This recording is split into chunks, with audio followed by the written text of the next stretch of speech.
చంద్రబాబుపై మరోసారి వైఎస్ జగన్ ఆగ్రహం వ్యక్తం చేశారు. రైతాంగాన్ని నిలువున ముంచిన చంద్రబాబుపై మండిపడ్డారు.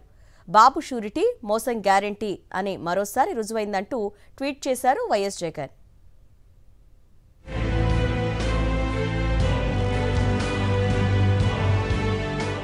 సూపర్ 6-7 పేరుతో ప్రజలకు మీ వెన్నుపోట్లు కొనసాగుతూనే ఉన్నాయంటూ చంద్రబాబుపై తీవ్రంగా మండిపడ్డారు వైఎస్ జగన్. వైఎస్ఆర్సీపీ ప్రభుత్వంలో అత్యంత సమర్థవంతంగా అమలైన రైతు భరోసా పథకాన్ని దారుణంగా దెబ్బతీశారన్నారు జగన్. మీ హామీ ఒక మోసం, మీ షూరిటీ ఇంకో మోసం అంటూ చంద్రబాబుపై నిప్పులు చెరిగారు వైఎస్ జగన్మోహన్ రెడ్డి. మీ బాండ్లు మరో మోసం, మీరిచ్చిన గ్యారెంటీ పచ్చి మోసమే అంటూ ఎల్లో బ్యాచ్ పై మండిపడ్డారు.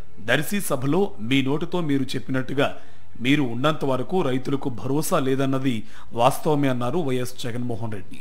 తమ ప్రభుత్వం వచ్చినప్పుడు ఖజానాలో 100 కోట్ల రూపాయలు లేని పరిస్థితులున్నా సరే 2019 అక్టోబర్లో రైతు భరోసా ప్రారంభించామన్నారు. 5 ఏళ్లు క్రమం తప్పకుండా పెట్టుబడి సహాయం అందించామని, సంక్షోభంలో ఉన్నా సరే తాము రైతులకు అండగా నిలిచామన్నారు.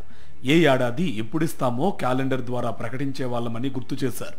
కూటమి ప్రభుత్వం గతేడాది ఇవ్వాల్సిన రైతు భరోసాను పూర్తిగా ఎగ్గొట్టి 1 పైసా కూడా ఇవ్వకుండా మోసం చేసిందని ట్వీట్లో పేర్కొన్నారు.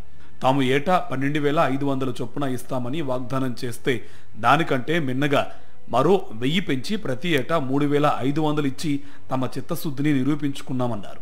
రైతులకు పెట్టుబడి సహాయం కింద 34,288 కోట్లు అందించి రికార్డు సృష్టించామన్నారు. చంద్రబాబు మాత్రం కేంద్రం ఇచ్చే 6,000 కాకుండా అన్నదాత సుఖీభావ కింద ఏటా ఇస్తానన్న 20,000 హామీని మంటగలిపారని మండిపడ్డారు. ఈ 2 ఏళ్లకు ఒక్కో రైతుకు 40,000 చొప్పున ఇవ్వాల్సి ఉంటే ఇప్పటికి ఇచ్చింది కేవలం 5,000 మాత్రమే అని, అది కూడా ఎంతమందికి చేరిందో తెలియదు అన్నారు వైఎస్ జగన్.